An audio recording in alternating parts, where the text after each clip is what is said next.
Former longtime Donald Trump lawyer Michael Cohen revealed on Wednesday that he hunted for a rumored tape of the president hating Melania Trump, footage that he believes does not exist, as he described catch-and-kill publishing schemes to silence allegations against Trump, including one that the president had a love child and another rumored to involve spousal abuse. Cohen spoke on a drama-filled day on Capitol Hill, calling the president a racist, a liar and a cheat. Trump, he said, knew about WikiLeaks' plan to publish hacked Clinton emails and would work with anyone to win. Cohen presented what he said was evidence that Trump knew about payments to Stormy Daniels, and continued to write checks to reimburse his attorney for them after he became president.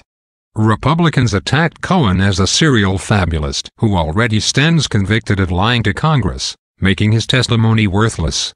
One member of the House Oversight and Reform Committee referred him for further investigation during Wednesday's hearing, claiming he lied on a financial disclosure form about his contracts with foreign companies.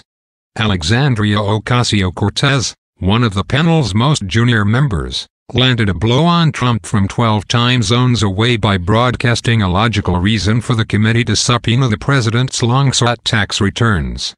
Cohen told her that Trump had previously inflated the value of some properties for insurance purposes, and undervalued others when it was time to calculate tax bills. He had already provided the committee with portions of some financial records from the Trump Organization. Do you think we need to review his financial statements and his tax returns in order to compare them? Ocasio-Cortez asked. Single quote, why yes, Cohen replied. And you'd find it at the Trump org. He said Trump had an interest in lowering his local real estate tax bills. What you do, he said, is you deflate the value of the asset and then you put in a request to the tax department for a deduction. Committee members also questioned Cohen about payoff schemes involving American Media Incorporated, the parent company of the National Enquirer, hatched to protect the president. One involved the rumor about Trump physically hitting the future First Lady. The story goes that he struck Melania while in that elevator, because there's a camera inside, Cohen said under questioning, before declaring about the supposed hidden cameras. I'm not so sure, actually, I'm certain it's not true. And I don't believe Mr. Trump ever struck Mrs. Trump, ever, he said, and the man he served for a decade would not ever do something like that. Cohen said he had heard rumors of the tape's existence and that people from American Media Incorporated had tried to catch and kill it, buying the exclusive rights to the story and never publishing it.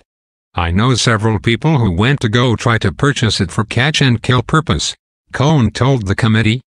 He also recalled that David Pecker, the chairman of AMI, paid $15,000 to kill a story that Trump had a love child with an employee.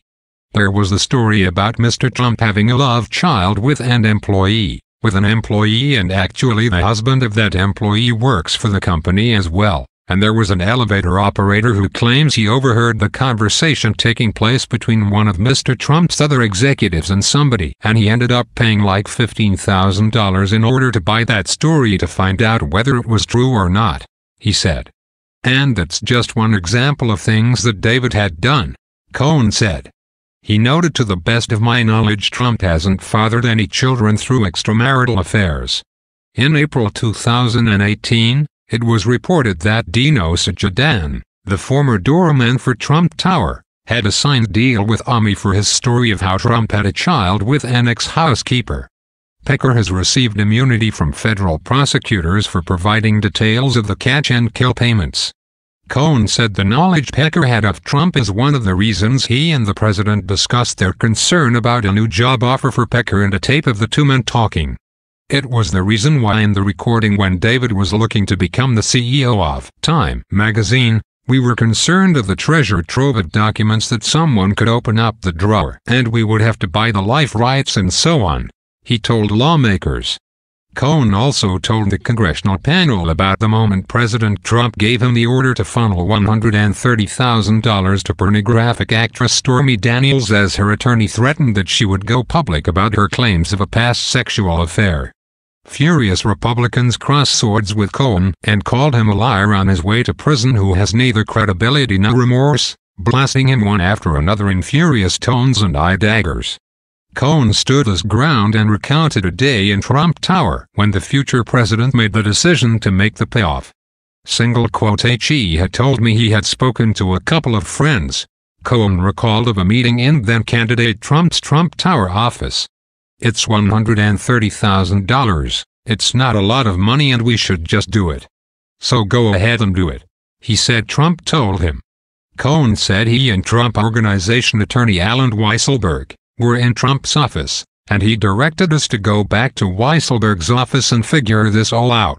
The result, a hush money payment to Daniels with funds originating from a home equity line of credit Cohen obtained, at Trump's direction, he claimed in a House Oversight and Reform Committee hearing, was part of the money Trump repaid in a series of $35,000 checks to him that continued during his first year in office.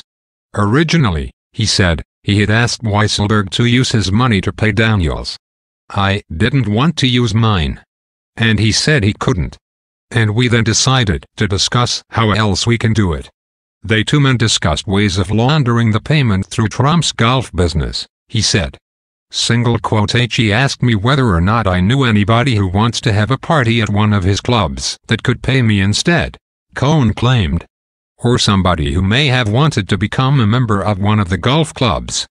And I also don't have anybody that was interested in that. And it got to the point where it was down to the wire.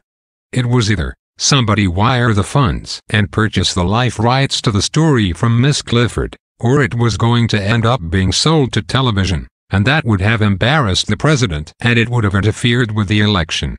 Daniels praised Cohen in a statement to reporters. "Michael, I'm proud of you for finally beginning to tell the truth about what you did, and trying to repair some of the harm you have caused. I can hear the pain and regret you feel for betraying your family and your country. My heart goes out to you and your family," she said. "Do you believe now that when you and the president called me a liar, when you were his attorney and you insulted me, threatened to bankrupt me and worse, that you put me and my family in danger? I remember the fear you feel. I still feel it. Thank you for having the courage, at long last, to begin to tell the truth. I hope that someday soon your family and mine can both leave this nightmare behind." Hour after hour, Cohen unloaded on his former boss, bringing a pair of $35,000 checks he cashed as partial reimbursement of the hush money he paid to Daniels, whose given name is Stephanie Clifford, and former Playboy model Karen McDougal. The Stormy Daniels payoff happened in the weeks following the explosive leak of audio recorded during a taping of Access Hollywood, in which Trump made comments about the ease with which famous men can sexually assault women. Cohen said his boss was worried that a second sex scandal in the weeks before the 2016 election would doom his candidacy. "I was concerned about it," he said, "but more importantly, Mr. Trump was concerned about it." Cohen had claimed an hour earlier that Trump never wanted to be president and saw his campaign as an infomercial for his commercial business. He said in his opening statement that he had lied to First Lady Melania Trump about the Stormy Daniels affair, and regrets it now. He asked me to pay off an adult film star with whom he had an affair and to lie to his wife about it, which I did, he said of Trump. "Lying to the First Lady is one of my biggest regrets. She is a kind, good person. I respect her greatly and she did not deserve that." Cohen, ashamed to have served Trump in a hotly anticipated hearing tainted by Cohen's own admission he has lied to Congress in the past, he branded the president an unpatriotic grifter whom he regretted ever working for. "I am ashamed because I know what Mr. Trump is. He is a racist. He is a conman. He is a cheat," Cohen said. Like other witnesses in Capitol Hill hearings, Cohen swore an oath to tell the truth. But Cohen has already pleaded guilty to lying to Congress during testimony in 2018. DailyMail.com was unable to find another case where a congressional committee devoted a hearing to testimony from someone in that circumstance. Cohen said he has no means of financial support, but conceded that publishers and producers have approached him for the rights to his life story. He declined to commit to not pursuing TV contracts or book deals, and said no when the Republican panel member asked if he would give any proceeds to charity. Cohen also acknowledged Wednesday that since he's still cooperating with federal prosecutors on cases unrelated to his own, he hopes to serve less time in federal prison than the 3 years he faces in May. He claimed that he doesn't expect his congressional testimony to have an impact. And he claimed that in 2011 he personally launched the momentum for Trump's rise to power, with a website called Should Trump Run? That was me, Cohen said. Republicans. Cohen wanted White House Job Committee ranking Republican Jim Jordan, an Ohio Republican, called Cohen a resentful man who is lashing out at Trump because he was left off the White House team when Trump took office. You wanted to work at the White House, but you didn't get brought to the dance, Jordan said. I was offered jobs, Cohen countered, saying that Trump wanted him to take a position working with Don McGahn in the White House counsel's office. He didn't take the position, he claimed, that there would be no attorney-client privilege protecting the president with regard to matters that predated the 2017 inauguration. Eric Trump, the president's son, tweeted that Cohen was bitter. Michael was lobbying everyone to be chief of staff. It was the biggest joke in the campaign and around the office. Did he just perjure himself again? On CNN, host Jake Tapper said Cohen was lying. The issue there is that one sentence, I did not want to go to the White House. All of our reporting suggests that's not true, Tapper said. Rudy Giuliani, Trump's personal lawyer, has claimed in interviews that Trump paid Cohen a monthly retainer of $35,000 for legal services, as reimbursement for the campaign year payoffs to the women, who have said they betted Trump more than a decade ago. Trump has denied ever being sexually involved with either Daniels, a pornographic actress, or McDougal, a former Playboy mode. One check provided to the committee was signed by Trump himself in August 2017, more than 6 months into his administration, and issued from what Cohen says is the president's personal account. The other is from the Donald J. Trump Revocable Trust, and signed by both Donald Trump Jr. and Trump Organization Chief Financial Officer Alan Weisselberg. A Trump Organization official told DailyMail.com on Wednesday that Donald Trump Jr. was unaware when he signed the check that it was part of a repayment plan for Cohen's hush money outlay. Cohen said Wednesday that the money was declared to be a retainer for services although there is no retainer agreement. Hours later Cohen refused to answer a question about whether the series of reimbursement checks he received were linked to any criminal investigations. He also refused to utter Giuliani's name on Wednesday, calling him only Trump's TV lawyer. Republicans tried to delay Wednesday's hearing opened with Republican Representative Mark Meadows attempting to delay it for a day, saying Cohen had broken the committee's rules by not giving members 24 hours to review his testimony before delivering it in person.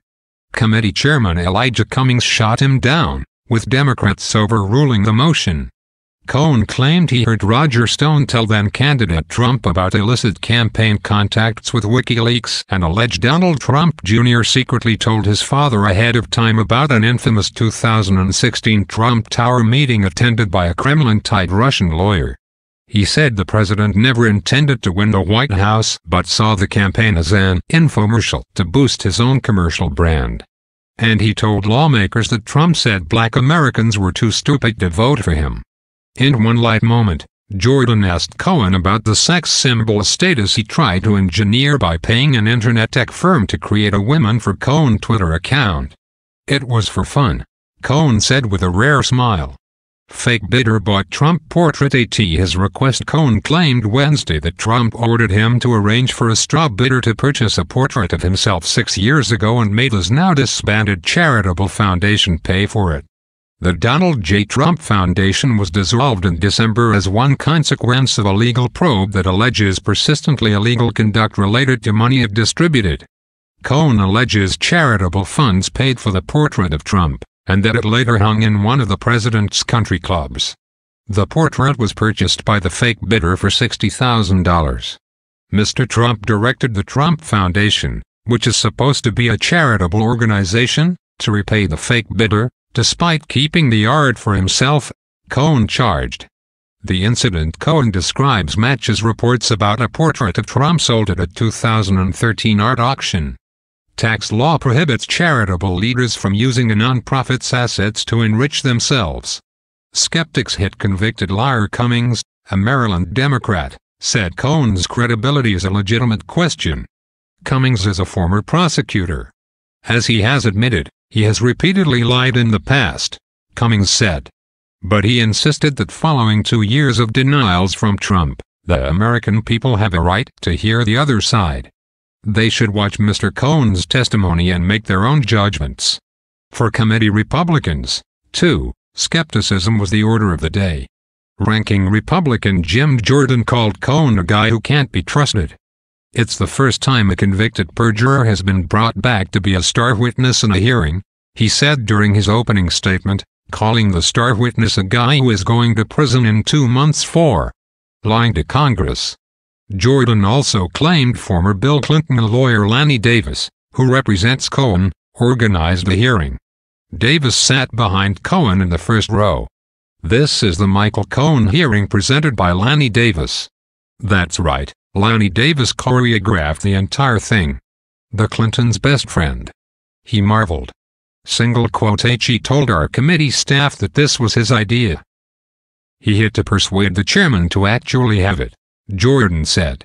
We have some serious questions about Michael Cohen, Kentucky Representative James Comer said Wednesday morning on CNN. The fact that he's the sole witness. And the fact that he's already lied once to Congress. He's a convicted felon who was just disbarred this week from the New York bar, he said. I mean, the credibility factor with Michael Cohen is probably the lowest we've ever seen for a major witness in congressional testimony history. Carl Bernstein, the famed Watergate-era journalist, resisted comparing Cohen to John Dean, President Richard Nixon's White House counsel who became a whistleblower in 1973. This guy was a flunky. He was a runner. He was a fixer, Bernstein said of Cohen. Trump always held him in relative contempt. But in 20 pages of prepared testimony released Tuesday night, Cohen claimed to have inside information that suggested a much more exalted perch in Trump world. Trump 2020 campaign press secretary Kayleigh McEnany said in a statement while Wednesday's hearing was in a mid-afternoon recess that Michael Cohen is a felon, a disbarred lawyer, and a convicted perjurer, who lied to both Congress and the special counsel in a deliberate and premeditated fashion according to the special counsel's office.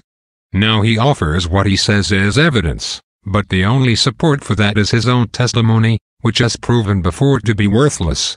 As noted by the Southern District of New York, she continued, Cohen's wide array of crimes were marked by a pattern of deception that permeated his professional life, and his instinct to blame others is strong.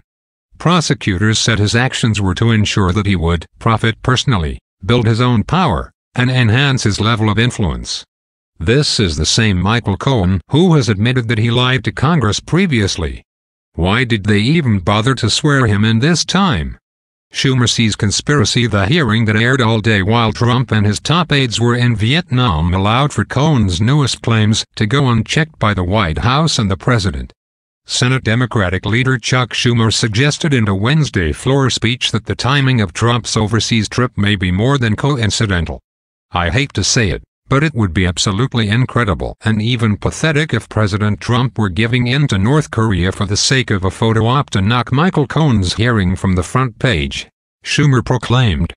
But if the past behavior of the president is any guide, something like that is, unfortunately, totally conceivable. Trump announced the dates of his summit with Kim and his February 5 State of the Union speech. It was not until February 20, more than 2 weeks later, that the House Oversight Committee announced Cohen would testify while the president was abroad.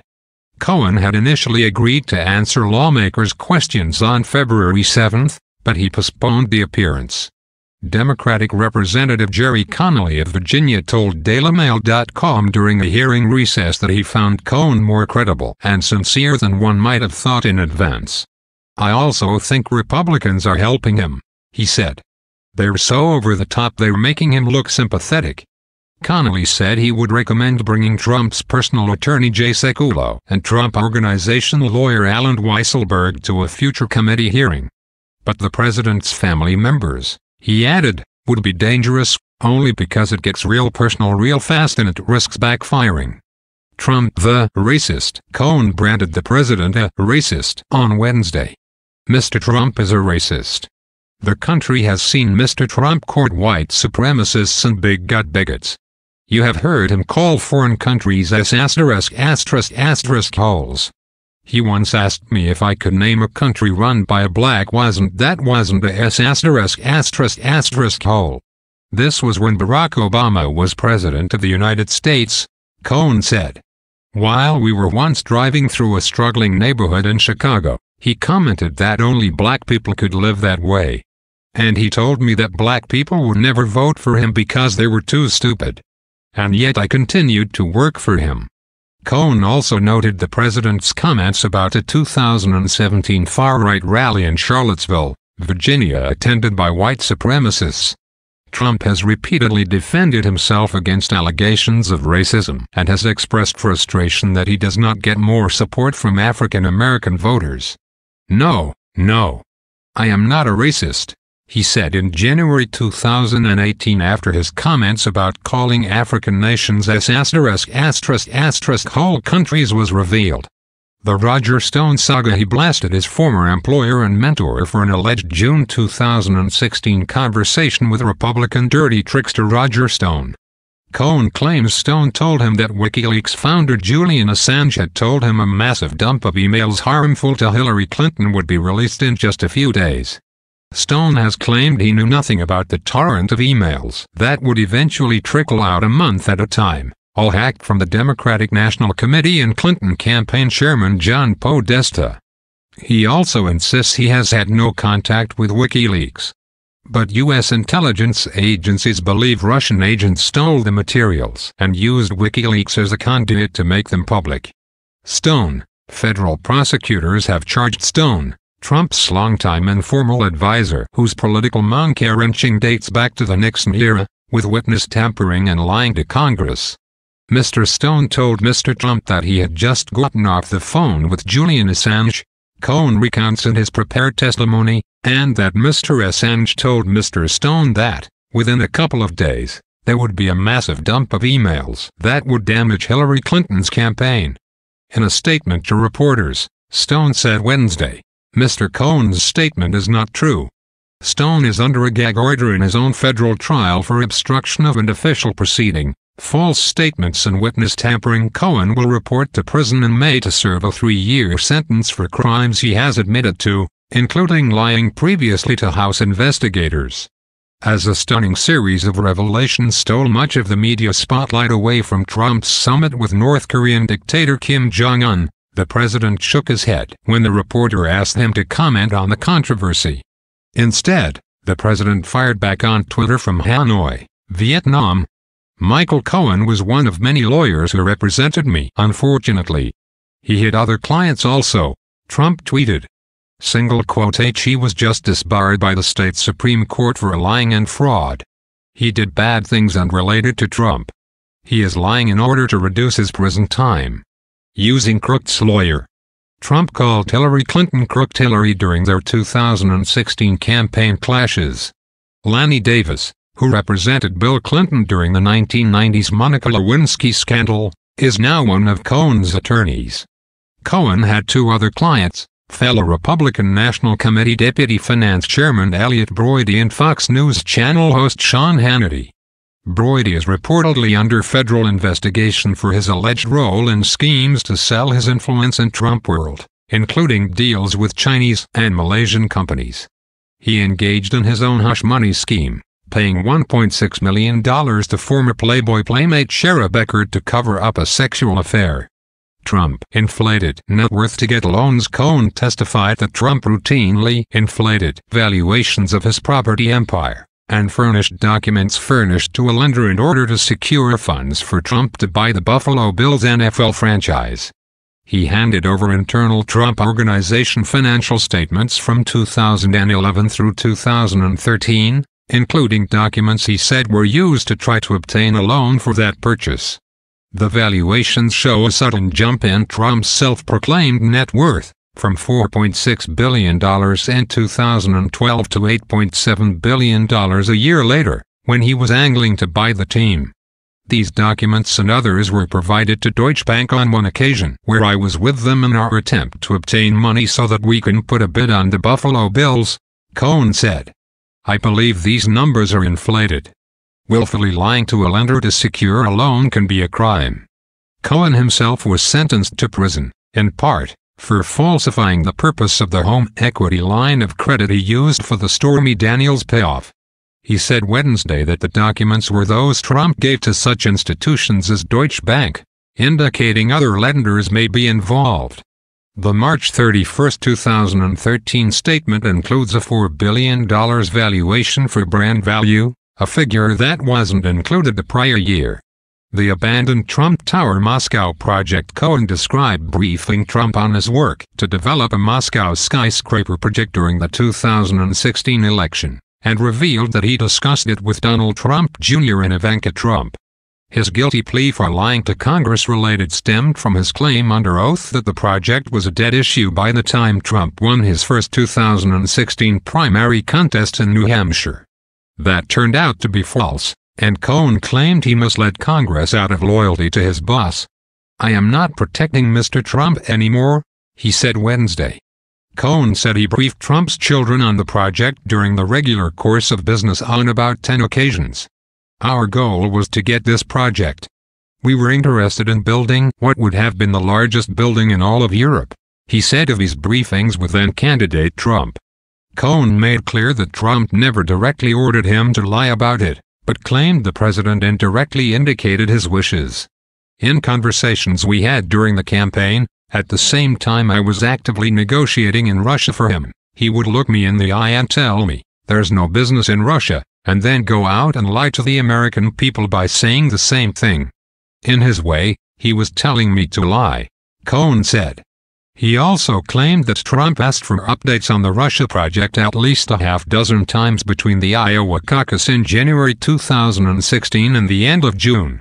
Cohen, Trump never wanted to win. Cohen's 20-page statement, dripping with contempt for his former employer, describes Trump as a man who ran for office to make his brand great, not to make our country great. He had no desire or intention to lead this nation, only to market himself and to build his wealth and power. Cohen claims the president often said his White House campaign was going to be the greatest infomercial in political history. He never expected to win the primary. He never expected to win the general election. The campaign, for him, was always a marketing opportunity, according to the disgraced former attorney who lost his license to practice law on Tuesday. I am ashamed that I chose to take part in concealing Mr. Trump's illicit acts rather than listening to my own conscience. I am ashamed because I know what Mr. Trump is. He is a racist. He is a conman. He is a cheat. He was a presidential candidate who knew that Roger Stone was talking with Julian Assange about a WikiLeaks drop of Democratic National Committee emails, Cohen said. The Trump Tower meeting. Cohen also describes being present and hearing cryptic comments by Donald Trump Jr. to his father in early June of 2016 that Cohen believes reference to Trump Tower meeting with Russians. I recalled Don Jr. leaning over to his father and speaking in a low voice, which I could clearly hear, and saying, "The meeting is all set." I remember Mr. Trump saying, "Okay, good. Let me know," according to Cohen. June is when Don Jr., former campaign chair Paul Manafort, and Trump's son-in-law Jared Kushner met with a Kremlin-linked Russian lawyer who had promised dirt on Hillary Clinton. 32 months later, it's impossible to verify if Don Jr. was discussing another matter. The president's eldest son met Cohen Wednesday on Twitter, responding to a conservative who noted that congressional Democrats had invited a high-profile witness to testify after he pleaded guilty to lying to Congress. "This time it's different," he tweeted, adding an emoji depicting an eye roll. White House Press Secretary Sarah Sanders said in a statement that disgraced felon Michael Cohen is going to prison for lying to Congress and making other false statements. Sadly, he will go before Congress this week and we can expect more of the same. It's laughable that anyone would take a convicted liar like Cohen at his word, and pathetic to see him given yet another opportunity to spread his lies. Only Democrats could hate someone so much that they would try to disrupt nuclear peace talks with testimony from a convicted felon, he added. Cohen didn't spare himself from criticism on the eve of losing his freedom. I am ashamed of my weakness and misplaced loyalty, of the things I did for Mr. Trump in an effort to protect and promote him. I am ashamed that I chose to take part in concealing Mr. Trump's illicit acts rather than listening to my own conscience, Cohen said. He was a presidential candidate who knew that Roger Stone was talking with Julian Assange about a WikiLeaks drop of Democratic National Committee emails. Cohen said, connecting Trump to the hack that U.S. intelligence and prosecutors say was directed by and carried out by Russian military intelligence. Cohen spent Tuesday before a Senate panel, testifying behind closed doors. He will submit to another private grilling before a Senate committee on Thursday.